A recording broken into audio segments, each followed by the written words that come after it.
Well, I appreciate it. Thank you very much. It really is, I'm truly humbled to be with you today and speak to you about conservation easements. And just to build on what Doug said, I'm Kristen Austin. I'm the Upstate Conservation Director for the Nature Conservancy. And just briefly, our organization works internationally to conserve the lands and waters in which all life depends.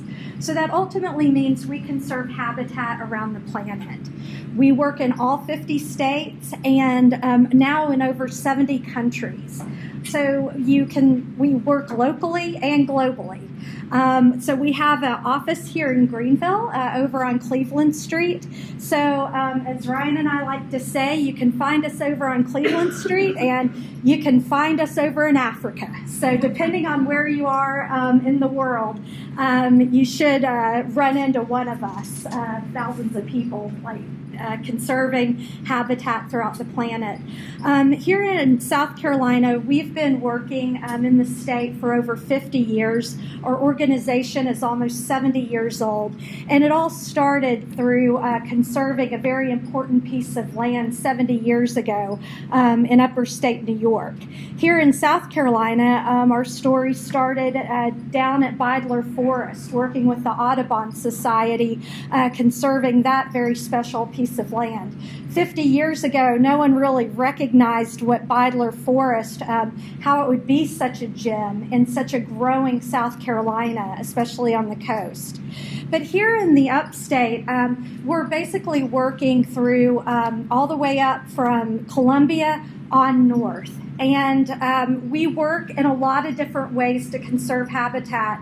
We do that through fee acquisitions and working very similar to the way Natural Land Trust works.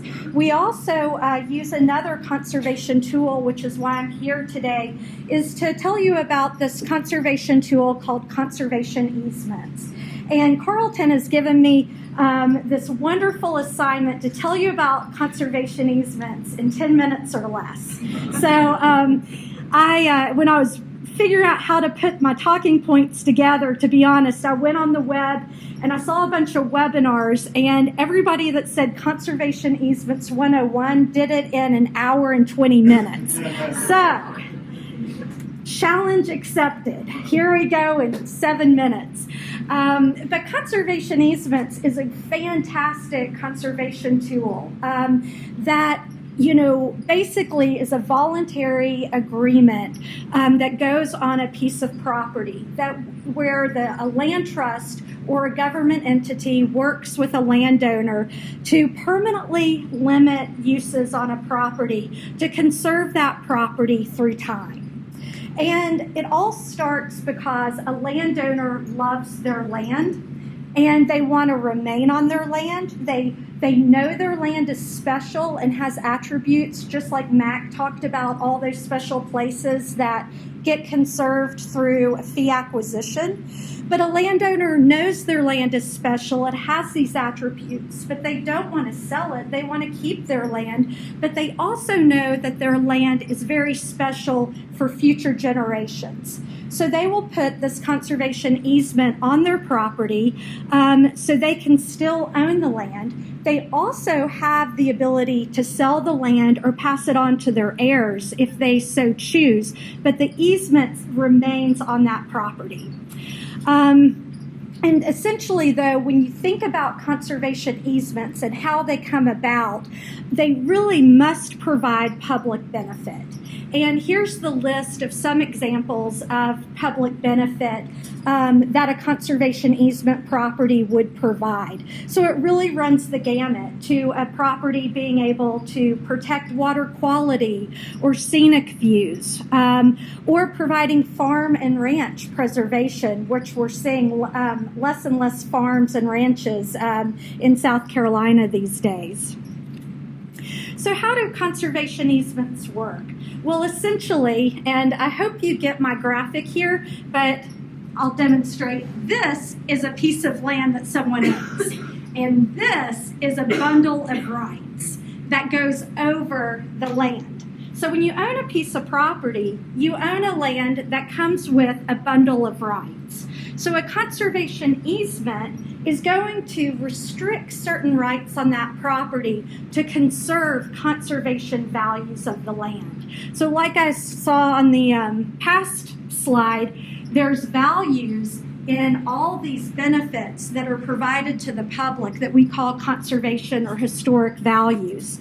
So a landowner wanting to conserve those values will limit certain uses that come with those rights in that conservation easement to restrict certain uses to protect those conservation values.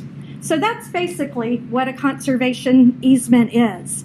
It does go with the deed of land, and it goes through is attached to the deed of land in perpetuity or through time.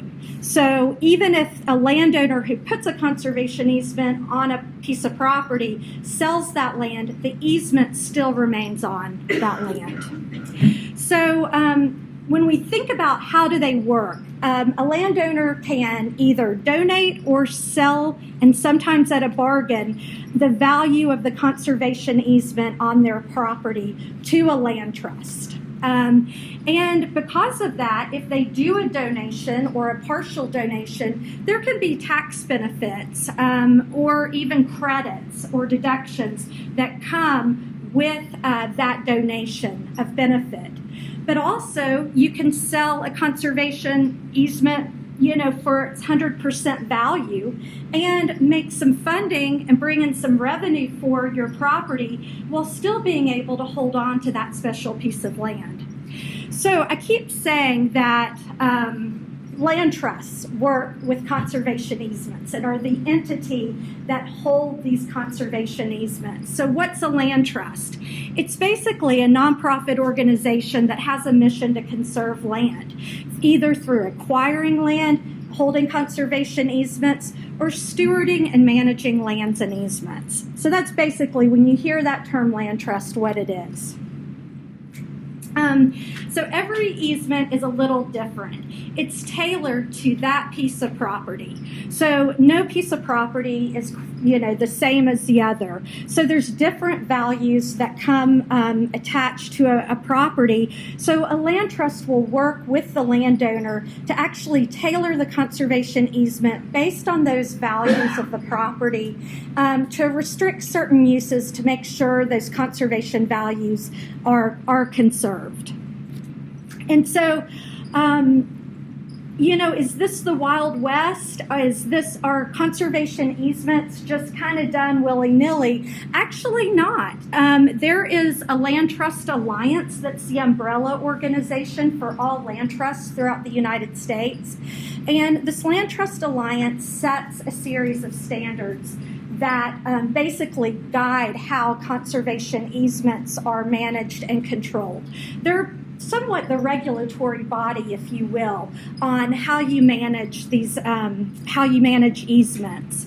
So the Land Trust Alliance accredits certain land trusts and makes them go through a very rigorous process to be accredited to actually say, yes, we are legitimate, we follow the standards of the Land Trust Alliance to be able to hold these conservation easements.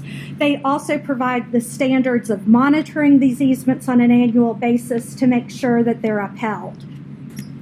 And so, again, is this something that's just, it's done here in South Carolina? Well, conservation easements are an excellent conservation tool in the state of South Carolina, but they're also conducted all over the United States. So, there's over 32 million acres in conservation easements throughout the United States. And conservation easements have been in practice for over 50 years. So it's a long-term tool that's been practiced for well over a half a century. And there's a lot of landowners that are enrolled in these conservation easements, and it really works as a tool for them. Two examples in 17 seconds or less of how conservation easements are happening in your backyard is the Greenville watersheds. have a conservation easement held by the Nature Conservancy. This is around 30,000 acres of land in northern Greenville County, 7 Pickens, but they have a conservation easement on their properties to conserve water quality and provide excellent drinking water that all of us are fortunate to have here. And the last example, that there's still many more easements, but a great example for a conservation easement is Asbury Hills Methodist Church Camp. If you've ever gone up Highway 25 and seen the sign, or Highway 276 and seen the sign for Asbury Hills, that property is actually the view shed at the top of Caesar's Head State Park. So when you look out at that view shed, you're looking down at 2,000 acres of Asbury Hills Camp. They had over 800,000 visitors up at that view shed in 2019, looking at that beautiful view, and that is protected under a conservation easement. So the camp can actually operate as a camp while still protecting the conservation values, and they received a generous